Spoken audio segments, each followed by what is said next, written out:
The next level. I decided that psychology was probably what I needed to do, what I needed to use, and human resources became my calling. So I found a job at General Electric, and I didn't know it was General Electric at the time, but it was an HR administrator role. So I started there. I owed my parents money because they had paid for a trip for me to go around the world, and I did everything that I could because the parents are paying, right? That's what you do. So I had to pay them some money back. And that was basically my first job, was my HR administrator role with General Electric. But soon after joining, my boss left. So suddenly, I was on my own. I had other people around me and I had colleagues, but I was suddenly put in charge of these different projects that were happening from in an HR perspective. I had no idea. At that point, I hadn't done any HR studying. I hadn't learned about the profession. I was just filing. I was just writing contracts. I was just paying people. And that's important, obviously, but I hadn't learned anything else about the strategy. So I started at an early age to get involved in these projects that were high exposure. So lots of people were interested in what we were doing. There was a high level of risk because I was talking about things that I didn't know what I was talking about. And I was advising managers on things that they had to do. And again, I was thinking, fingers crossed, I hope this works. I hope this is okay. And 8 times out of 10, I wouldn't say 9, 8 times out of 10 it was okay, but it didn't always work. So I learned at an early age that I needed a strategy for my communication. I needed to be able to work with people in a different way.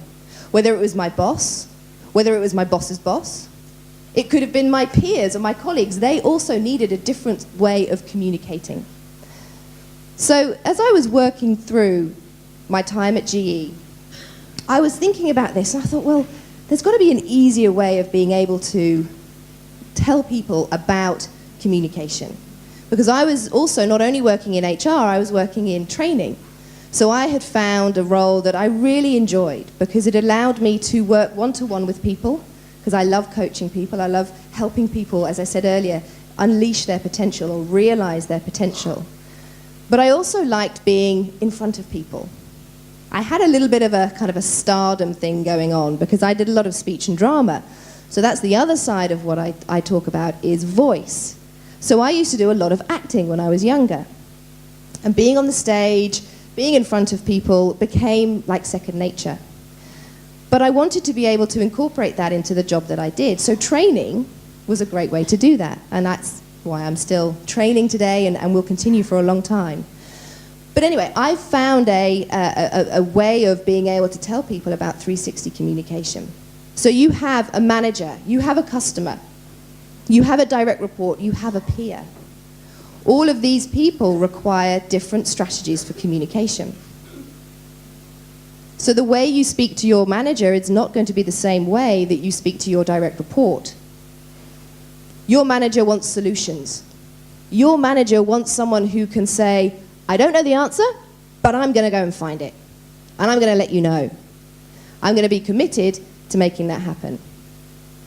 Your direct report, on the other hand, wants someone who can coach them, who can be a little bit more, they can evoke thoughts, they can help that person think through. So your direct report doesn't want you to come in and say, well, you should do X, Y, and Z, and you should have it done by today. They want to think about it. They want to be able to have your input, but at the same time, be allowed to go off and try and experiment. So again, different styles. You'll talk more with your manager, you're going to listen more with your direct report. So as Eric was talking about earlier, building those relationships, taking the time to listen, taking the time to care. That's what your direct report wants. Your manager wants you to know what they're doing, know what you're doing, get it done, and have it on his desk by 5 o'clock. Typically, that's how you're going to be relating and talking to your manager. Then it comes down to peers and customers. So customers are different animals as well. Customers are people that, again, require action, but you've also got to balance that with listening. You've got to know what your customer requires. And your customer is internal, not necessarily someone who's external, who's buying your products, But for me, working in HR, my customers were the employees. They were the managers. So similarly, when you're in a PA or a secretarial role, your customers are going to be the other managers that are at the same level as your boss. They're going to be the ones that you're going to have to keep happy and show that, yes, we can do that for you. This is the scope, this is the boundary, but yeah, sure, we can do that. Because that's how you act with customers. So again, a different style, more proactive, but not quite as proactive, maybe not quite so pushy or forward as it would be if you were talking to your manager. And then the last group is your peers. So your colleagues that you work with on a daily basis. How many of you, hands up, how many of you have friends at work? Yeah? How many of you are with your friends here? Excellent, yay! We like that. Everyone's here together as friends. It happens. Some of my best friends that are still in the UK, that are in New Zealand, because I worked in New Zealand for a couple of years, they are all my friends from work. They're people who I've met, who I spent day in, day out with, trawling through the traumas of HR and the different things that we were learning and making mistakes together and going, oops, shouldn't have done that. And finding someone that I could go for a drink with after work and saying, I just need to talk this through. They were my colleagues, but they became my friends because I spent the time talking to them. We'd have coffee, we'd have lunch, then we'd go out and have some drinks, and it was just a great way to build that relationship. And those relationships is really what we've talked about in the last couple of sessions. So Shirley mentioned the importance of having good relationships with people.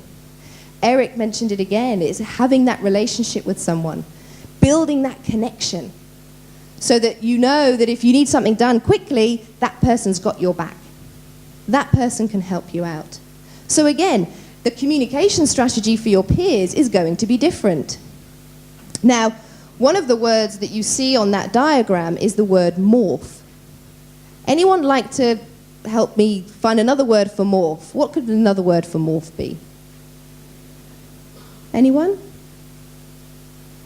Another word for morph is change.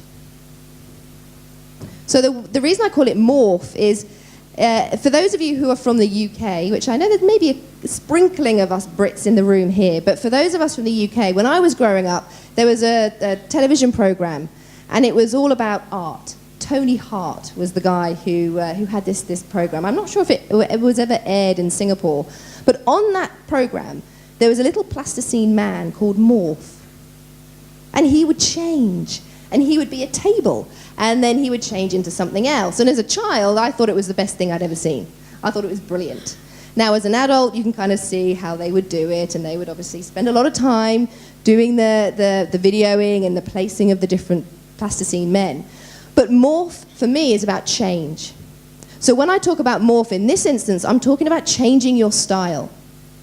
So I'm talking about people who are more data-driven versus people who are a little bit more emotional-driven. So, for example, I base my decisions on what feels right. Now, that might not always be the best way to make a decision, so I'm learning to be a little bit more fact-driven and a little bit more fact-based.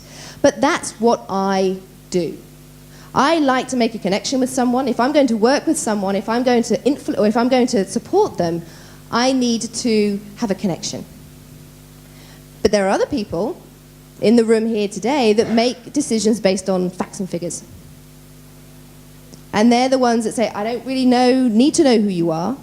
I don't need to know that your chocolate Labradors dig holes in the garden, which they do every day. If anyone's got any tips, by the way, on how to stop dogs digging holes, can you please let me know? Because my two are a nightmare. But anyway, you can tell me that at lunch.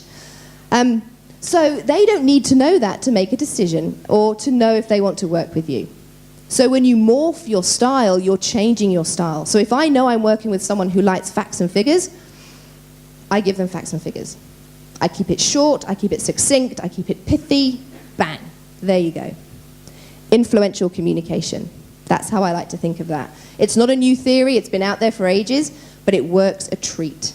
So knowing who your audience is, knowing who the person is that you're speaking to.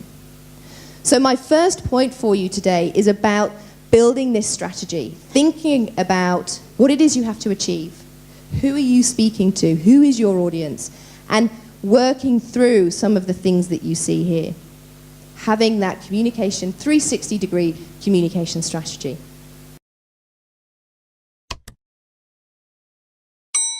The next level.